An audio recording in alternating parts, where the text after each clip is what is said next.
When brainstorming for this group presentation, we each decided to conduct research on student engagement. Two members focused on student-teacher relationships, and the other two focused on pedagogical practices that enhance engagement, specifically by utilizing digital game-based learning. Student engagement can be defined as the amount of curiosity and interest students display while learning. However, this only defines 1/3 of student engagement. Fredericks conceptualizes student engagement as a multidimensional construct that includes behavioral, emotional, and cognitive engagement. Behavioral engagement is seen in terms of the student's effort and participation in learning tasks and includes the student's positive and disruptive behavior. Behavioral engagement is considered crucial for achieving positive academic outcomes, and the emotional engagement involves the positive and negative interactions the student has with their academics, school, teachers, and peers. The emotional dimension of engagement also focuses on the student's sense of identity and belonging in the classroom, school, and wider community, which affects their interest in learning and is closest to the definition given by Ackers.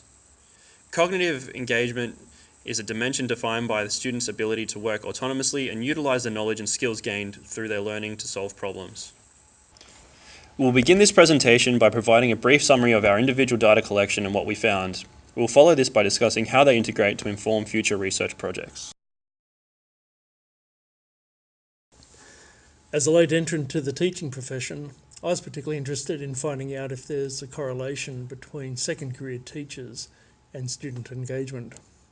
The prospect of using my experiences as a lawyer and accountant in teaching business studies and legal studies was one of the major factors in me contemplating a career in teaching. Obviously, that career experience wasn't going to be all that relevant in connection with teaching history. My literature review highlighted that student engagement is enhanced by, amongst other things, contextual teaching and learning. Technical knowledge and the real-life experience of a second career teacher gives us an advantage in regard to those who have taken the traditional teacher career path of school, university, school. My research results supported that hypothesis. Students in classes where the teachers had an earlier career were surveyed. Roughly half the respondents were in classes where the earlier career of the teacher related to the subject and half weren't. Students recognised that relevance and connection, but they also indicated that where the teachers were able to give real-life examples or war stories, it promoted contextual teaching and learning and enhanced their engagement. 52% of the respondents reported that the teachers relating those anecdotes did so occasionally or more often. 80% of the students, gave a positive result, which was either a 4 or 5 on my like-it scale, that the war stories were interesting and enhanced their understanding of the concepts, while 45% of the respondents said that these anecdotes helped them to contextualise the relevance of the subject. Compare that to a 28% negative response. This disparity could also be an indication of the difficulties some second career teachers would have in transforming the technical knowledge into knowledge that supports the student curriculum. The survey also showed a significant correlation between a student's perception of teacher enthusiasm, whether a teacher cared for the individual student, and the student's own motivation to work and learn in the subject. These are all good indicators of teacher-student relationships, which, as Markey says, is a major factor affecting student engagement.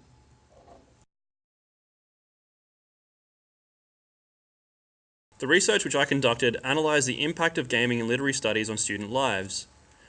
The qualitative research survey involved 8 high school students between the ages of 13 and 17 years old, with an even response rate from male and female participants. The respondents were located in various Australian regions, mainly in East Coast city centres, and were mainly from low to mid-SES backgrounds.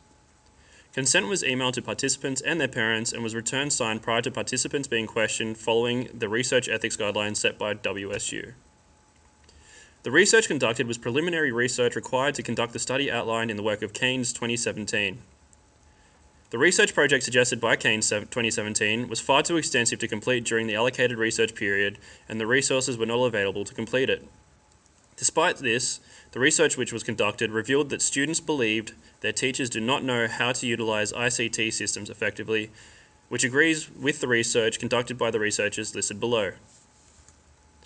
Many respondents suggested that traditional literary forms were not engaging and were enthusiastic when questioned whether new media, or gaming, would have a positive effect on their learning when taught alongside traditional media forms. which echo suggestions made by research conducted by the following academics listed below. It was also interesting to note that the participants involved themselves with extra learning when they were engaged with the games they were playing, many citing that they used internet-based forums, YouTube, and social circles to learn more about these games. The limitations of the current study included time and resource restraints, as well as respondent bias, as they were all known to the researcher externally from the research. Acknowledging response bias is also a factor, as if the teacher was disliked by the respondent, the responses provided would reflect their contempt towards the teacher. Questions should have been added to establish whether the students hold their teachers in a positive or negative regard. My initial research looked at using digital game-based learning as a tool for engaging students in their learning. My review of the literature found that students are exposed to digital technologies from the day they are born. The literature stated that teachers should harness digital technologies in the classroom as it can be beneficial in promoting student engagement. It was also shown through the literature that digital game-based learning can be a positive educational tool for teachers to motivate the students to engage in their learning and can help students develop their cognitive and problem-solving skills, self-confidence, self-reliance, and creativity. The research I conducted involved searching for artifacts of digital game-based learning resources that are currently publicly available to teachers to help them implement digital game-based learning in their lessons. The research was conducted online and resulted in finding a number of websites containing educational games, lesson plans, and articles and videos on implementing digital game-based learning in the classroom. Results of my research thus show that digital game-based learning resources are readily available online for teachers to aid them in implementing digital game-based learning in their lessons. The websites found offer general resources that can be adapted to multiple KLAs including English, HISI, and STEM-based subjects, as well as offering age-specific resources for all years and stages. As with all resources, the educational games need to be vetted by the teachers to determine if they are appropriate before implementing them in their lessons. Having found all these digital game-based learning resources, it would be recommended to conduct additional research on the prevalence of the use of these resources and how useful they are to teachers. This research could be conducted through a survey or interview. I conducted research via survey among Year 12 students on their relationships with their teachers. The key questions asked whether their teachers showed interest in the students' hobbies and interests from outside of school, and whether students felt that this facet of their relationship with their teachers improved their classroom experience or motivated them to work harder for the teachers in question. Students answered the same questions about an unnamed teacher they liked and an unnamed teacher they didn't like.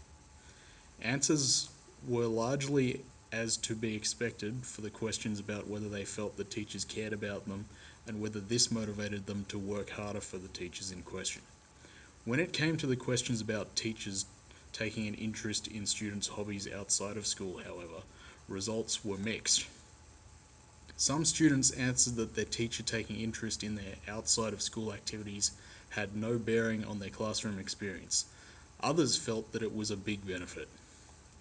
Notably though, no responses indicated that teachers expressing appreciation for students' hobbies and interests had a negative influence on their relationships with their teachers or their engagement in the classroom. Students' mixed responses to these questions are a contrast to anecdotal evidence.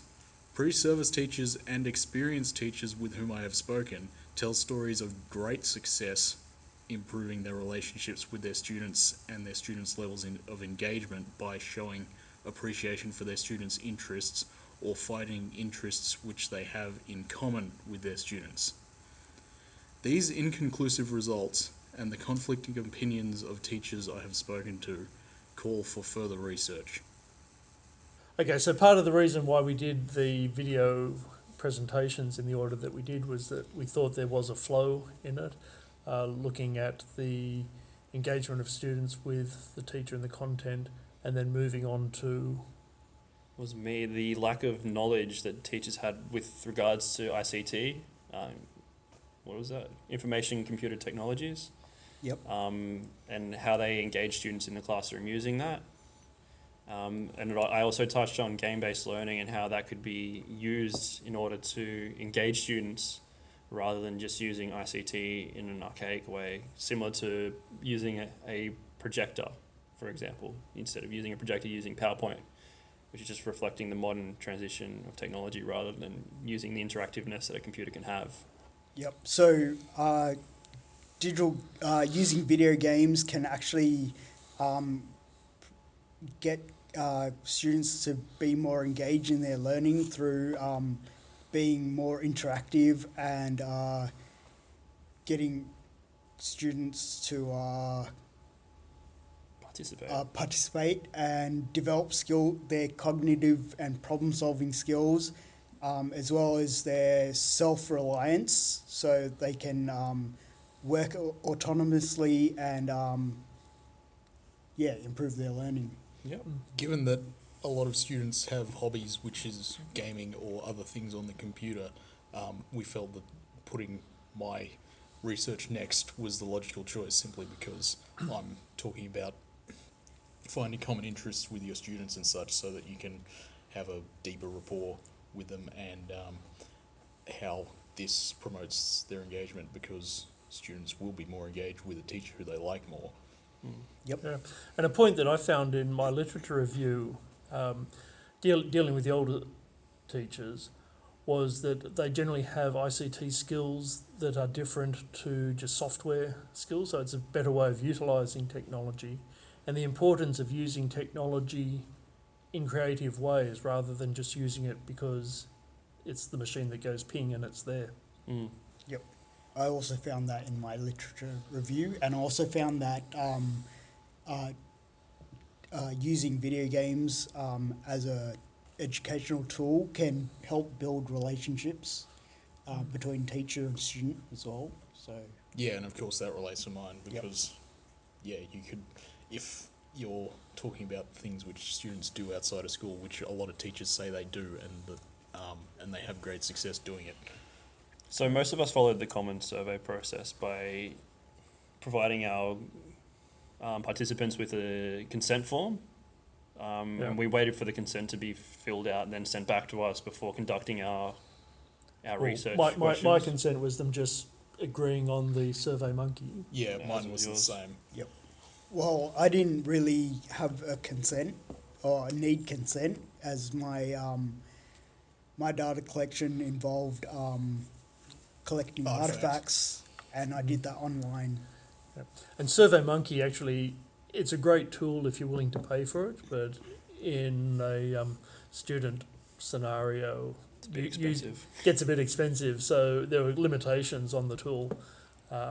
Going forward, if you were to do a research project coming out of what we've done, there's quite a lot of analytics that you could look at.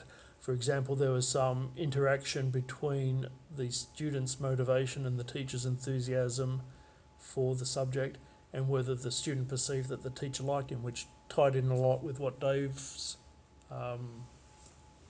research was about. Yeah. Yeah, and on the topic of the survey tools, if you had a program which could track the relationships between certain answers, that would help a lot, particularly with mine. Yeah, That goes well, with the analytical tools that you yeah, mentioned, the paid tools that you can access. yeah. Because for example, one of the classes that I surveyed, it was a former plumber who was teaching design and technology. So there's not that great an interrelationship. And my own class, where I was teaching history, compared to my commerce class, so there's a bit of a difference between my pre-teaching career and the subject matter, which impacted on the results. I guess you asked for intervention strategies when we didn't particularly look at intervention strategies. We were looking at more current literature and how we can incorporate it into our teaching rather than giving a direct. Well, you can't really get a direct answer from the literature either. There's no 100% foolproof method of intervention. But we do have several ideas that can come out of that has evolved from our research. For example, I've mentioned it before, just utilizing technology in a way that isn't as reflecting older principles and becoming more engaging for students. And that also would fall in line with retraining teachers that aren't as confident in their methods of ICT. Yeah, my research definitely called for further research rather than an intervention immediately. Yeah, but I think I certainly established that there was a link between war stories, for want of a better term, and making that relevant. But that ties in with Noel and his game basing, because if you're playing games, it's trying to put things into a different context to make it more real. So showing kids how a concept rather, that you're studying in a class, and how that relates to the real world, because one of the questions kids will always ask is, why am I learning this? Right. So you're demonstrating why a particular concept is important in a post-school environment.